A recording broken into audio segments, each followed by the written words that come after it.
안녕하세요, 여러분. 직장 생활 안녕하신가요? 혹시 요즘 월급은 그냥 통장을 스칠 뿐 도대체 내가 여기서 뭘 하고 있는 거지? 라는 생각 한 번쯤 해보지 않으셨나요? 지난 몇 년간 우리는 정말 격동의 시간을 보냈습니다. 다들 기억하시죠? 팬데믹 이후 우르르 회사를 그만두던 대퇴사, The Great Resignation의 시대. 그리고 출근은 하지만 마음은 이미 퇴근한 조용한 사직의 유행까지 말이죠. 그런데 여러분, 지금은 또 다른 흐름이 감지되고 있습니다. 과거에는 돈 많이 줄게, 시키는 대로 해 라는 단순한 규칙이 통했습니다. 하지만 이제 그 규칙은 완전히 깨졌습니다. 직원과 회사 사이에 보이지 않는 약속, 즉 사회적 계약이 실시간으로 다시 쓰이고 있거든요. 오늘 우리는 글로벌 컨설팅 기업 랜드스테드와 맥킨지의 따끈따끈한 최신 연구를 바탕으로 지금 직장에서 벌어지고 있는 가장 충격적이고 중요한 5가지 진실을 파헤쳐 볼 겁니다. 웰빙과 목적의식이라는 새로운 가치와 돈과 안정이라는 현실적 필요 사이에서 줄다리기가 시작됐습니다. 준비되셨나요? 지금부터 직장의 판도를 바꾸는 새로운 진실 속으로 들어가 봅시다. 첫 번째 진실입니다. 이거 꽤 충격적일 수 있어요. 랜드스테드가 조사를 시작한 지 무려 22년 만에 처음으로 뒤집힌 결과가 나왔습니다. 직장인들에게 뭐가 제일 중요해? 라고 물었더니 일과 삶의 균형, 즉 워라밸이 급여를 제치고 1등을 차지했습니다. 이게 무슨 뜻일까요? 단순히 나 좀 쉬고 싶어 투정이 아닙니다. 직장인들의 머릿속 계산기, 즉 가치 방정식 자체가 완전히 바뀐 겁니다. 예전에는 야근 수당 많이 주면 몸 갈아 넣어서라도 일했잖아요. 그게 미덕이었고요. 하지만 이제 사람들은 연봉과 나의 웰빙을 거래 가능한 자산으로 봅니다. 즉, 내 정신 건강을 지키기 위해 내 연봉 일부를 포기할 수 있다는 거죠. 그들은 낮은 스트레스를 돈 주고 구매하고 있는 셈입니다. 구체적인 숫자를 볼까요? 놀라지 마세요. 근로자의 60%는 돈 더 주는 곳보다 스트레스 적은 곳이 좋아 라고 답했습니다. 심지어 40%는 스트레스를 줄이기 위해 실제로 연봉을 깎고 이직한 경험이 있대요. 그리고 59%는 더 높은 급여보다 내 시간을 내 맘대로 쓰는 것을 원한다고 했습니다. 제 친구 김대리 이야기를 해볼게요. 김대리는 대기업에서 고액 연봉을 받았지만 매일 밤 11시 퇴근에 주말 출근이 일상이었습니다. 결국 번아웃이 왔고 연봉을 1,500만 원이나 낮춰서 칼퇴가 보장되는 중견기업으로 옮겼어요. 김대리가 말하길 연봉 깎인 게 아니라 1,500만 원 내고 내 저녁 시간을 산 거야 라고 하더군요. 기업들은 이제 단순히 연봉 올려줄게 라는 전략만으로는 인재를 꼬실 수 없습니다.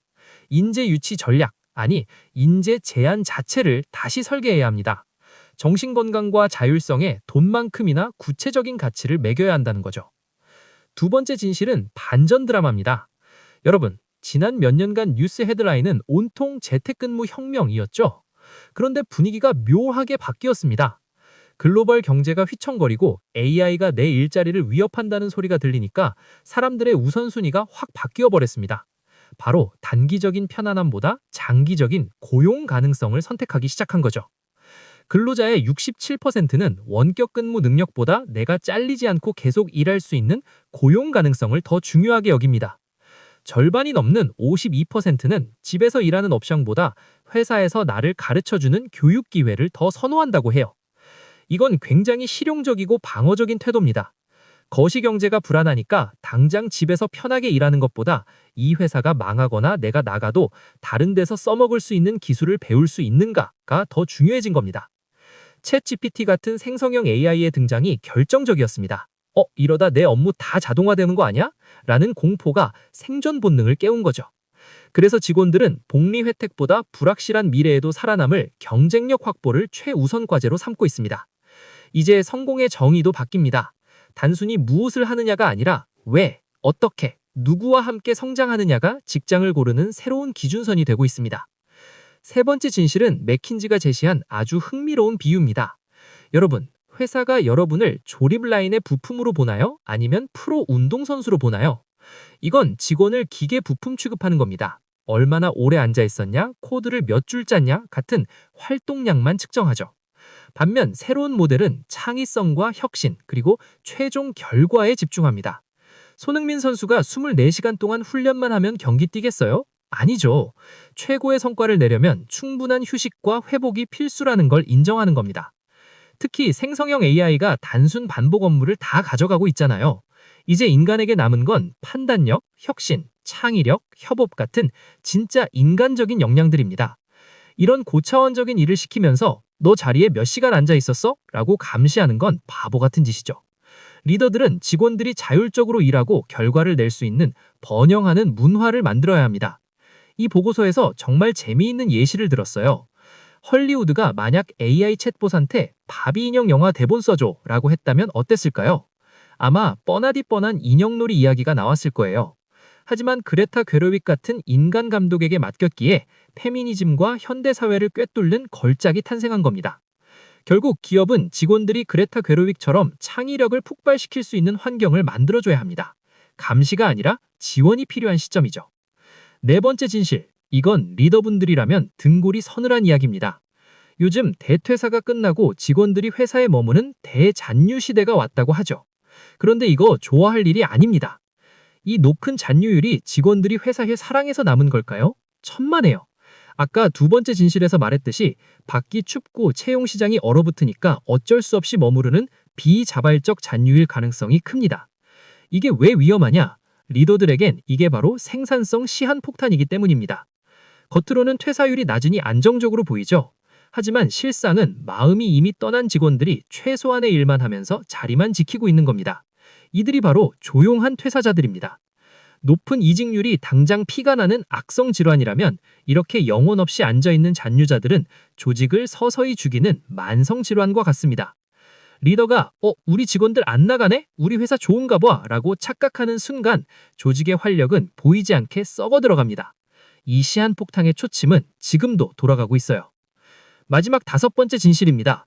그래서 어떻게 하면 진짜 충성심을 만들 수 있는데에 대한 답입니다.